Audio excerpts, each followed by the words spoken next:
Yeah, head coach Frank Marlin, I want to make a brief opening statement, and Kayla, you can start off. Just,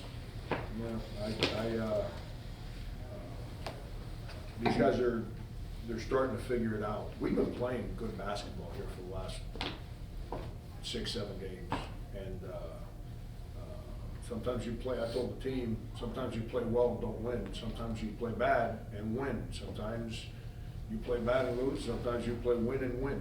You play well and win. There's the only 4 options. First time all year that we play bad and lose.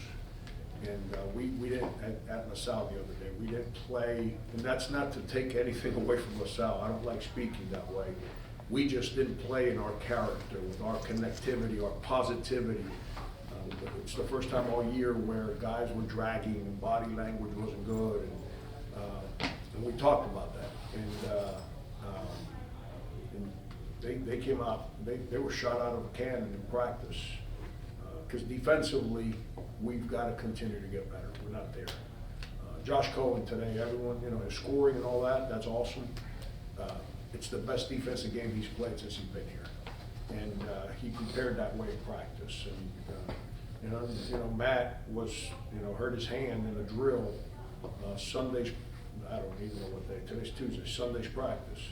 And he finished practice, but his hand was all swollen after practice. And we thought it was broken. It was just a bruise, so typical Matt Cross.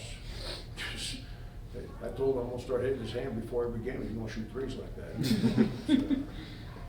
But it's a fun group. They care.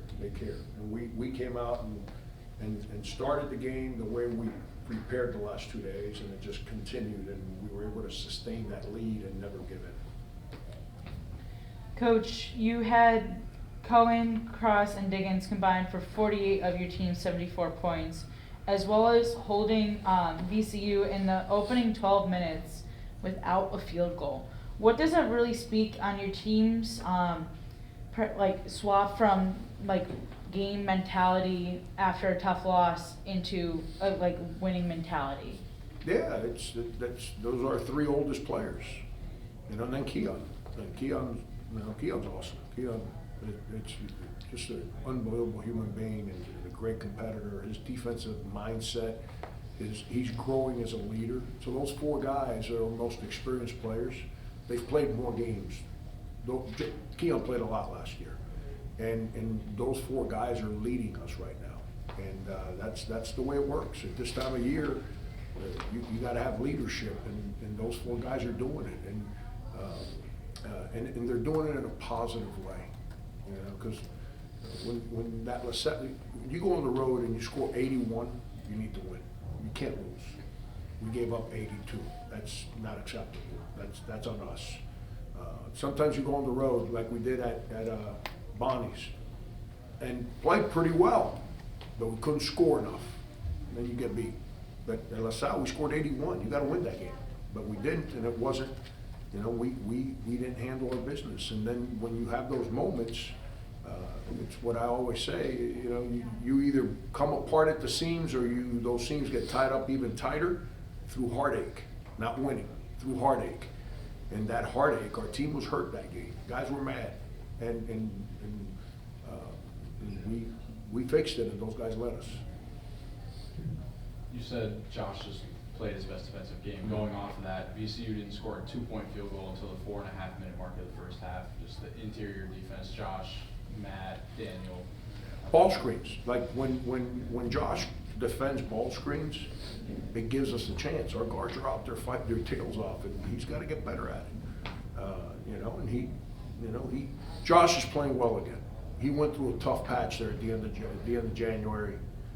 His enthusiasm, which is what he's done around here, to uplift our locker room, uplift our fans, uplift our team, is a spirit. He loves being at UMass, and he lets you know that. And he went through a patch where the burden of winning, that thing hard, man, that thing's not easy.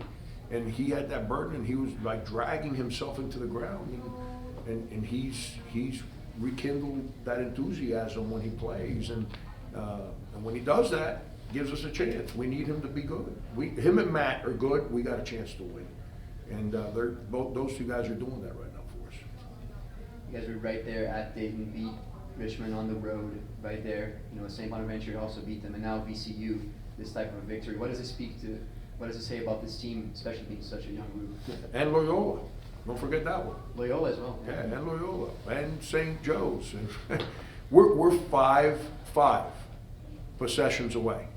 You cut that however you want. 5 more baskets or 2 stops and 3 baskets. You figure that one out. 21 wins right now. 5. That doesn't happen by mistake. That happens because you got good dudes in that locker room that fight. And we can sit here and say, "Oh man, yeah." So all right, so be negative somewhere else. Keep that one to yourself. We got 8 freshmen, 2 sophomores. They're fighting their tails off. We're learning how to win. And you know, I'm sure when the season's over, we'll look back and be like, man. But that's where experience matters, because you don't lose certain of those games on those kind of plays, like we lost to St. Joe's and Loyola. But I've talked to the team, because I don't worry about next month. Heck, I don't worry about next week. I worry about today. It's the way I live. Other people can manage their business the way they want. I ain't mad at them. I'm always concerned with today, because yesterday's irrelevant, and tomorrow, who knows? Today, let's deal with today. And but I did mention to the team from a confidence standpoint, because at the end of the day, we all go to the same tournament, and you got to play people. We line up against whoever. Our team should have confidence that if we play a certain way, we'll have a chance to win the game. Hopefully, that's something that we can build on as we finish the regular season here. You talked yesterday about how important help defense was. Brian Odom just mentioned how well you guys were attacking the gaps tonight. Yeah. What made tonight's unit on that end so much better than in previous games? You got guys that care. Like, you know, we've been playing good ball. We haven't been playing. We went to Richmond, couldn't score. We were up 10 the whole game. Richmond was undefeated at home. We defended. We didn't score great at Richmond. We defended. You know, it just guys are growing up there. We're not there yet. Our on-ball defense, our ball screen defense has to be better. And as we grow up defending the ball, and by the way, it's really hard to defend a guy with the ball when he's a grad transfer or a grad student, whatever you call those guys, and your guy's an 18-year-old freshman. It's really hard to protect that freshman there. But guys are learning how to help each other. And that defense, if you play well defensively as a team, then you got an unselfish team, because everyone understands how hard it is, so everyone's got each other's back. I've always said it, offense is about talent. Josh Cohen's a good offensive player. As he grows defensively, it'll help our team. You know, and it's where we need to continue to grow, is on the defensive side. Man, we lead the A-10 in scoring. It's not because I'm some genius. We got some good players here. We just got to continue to grow on the defensive side, so that we can get out in the open court and run and make some of those decisions. It seemed like every time you build up the big lead, 18, 19 points, they cut it to 11 or 10. And Ryan talked about it was either a stop at your end or their inability to get a stop for you to score. Is that something that's gotten a lot better as the season has gone on for your team? Yeah, basketball's a game of runs. Like, you're playing good teams. You know, when you play bad teams, you go on a 12-2 run, they go on a 4-0 run. Then you come back and you go on another 12-2 run, and you're up 20. When you play good teams and you give up a 12-0 run or a 13-2 run, you got problems. It's hard to overcome those runs. So what you're trying to do is, you know, when they go on a run, 6-0, 7-1, whatever it may be, you have to have discipline there, that moment, to say defensively, we got to really, really lock in. And offensively, we got to really, it's not time for somebody to take a hero shot. We can't turn it over. We got to make sure the right guy gets a shot. Our guys are learning that. Today we converted. You know, every time they made a run, we came down and had a good offensive possession. Jalen Curry, he didn't play well today. And in the first half, I had to keep yanking him out because he was gambling. You can't gamble when you play shooters. And that's his growth. Well, he came in the second half, and he didn't hang his head and pout and mope. He came out in the second half and gave us some baskets and made a great pass to Jaden for a backside three. Made a great pass for Daniel off a pick and roll that Daniel just didn't catch. But still, he takes a turnover, but it's a great play on his part. Makes a three because they were that drop coverage on the ball screen. It's those kids, we made plays when we needed to stop the bleeding. And we got lucky. They missed some shots too. Now it wasn't Bassenville shooting. It was some of the other guys, but we got lucky they missed. Coach. Sam? Yep. 11 steals, season high. 23 points off turnovers, season high. 16 second chance points. What does that speak to the tenacity, the fight that they've shown? Yeah, effort, man, effort. That at LaSalle, we had 8 offensive rebounds, I think. That's the stat. As you guys continue to watch my teams, I refuse to have a team that doesn't play with effort. Rebounding is an effort play. So when we don't rebound, that usually means we didn't play well, because we didn't play to our character. The steals are a byproduct not of gambling, of team defense and coming up with the ball, not getting beat, and when guys are trying to make a real hard play, having the discipline to help your teammate, but then you got to come up with the ball.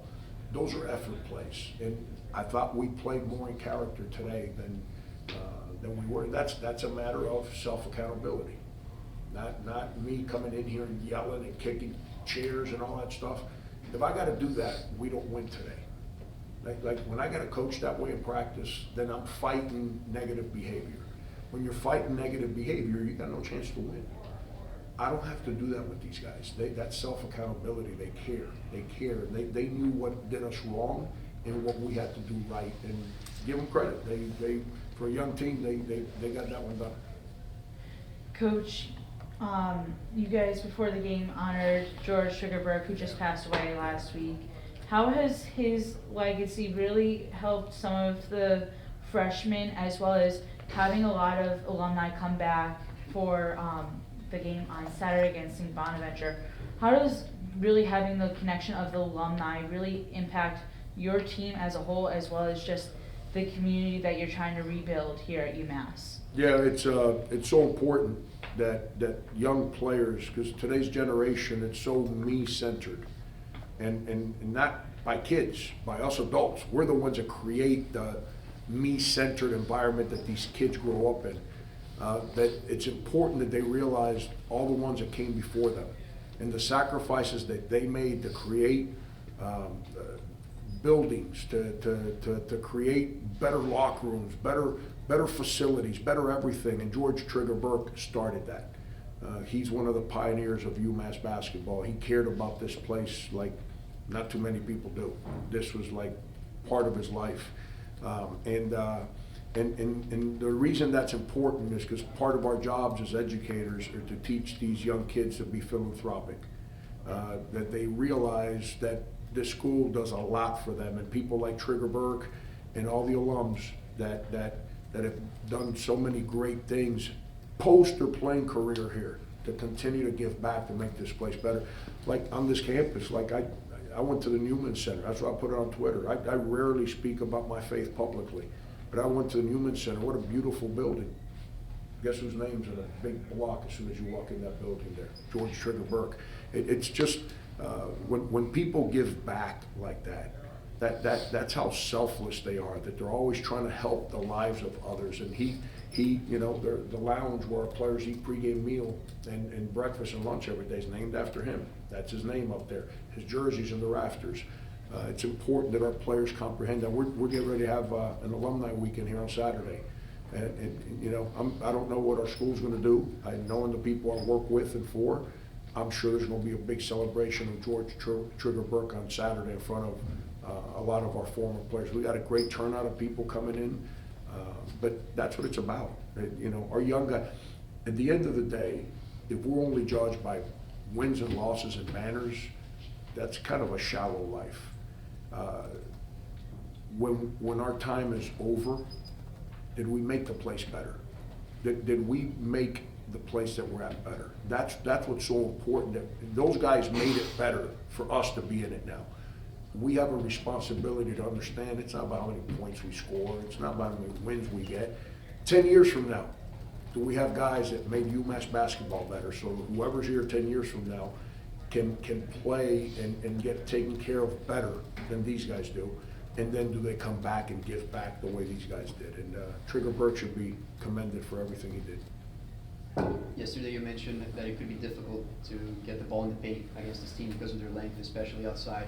What went so well in that department tonight? Yeah, I thought our ball movement was good. I thought the bodies moved with a purpose.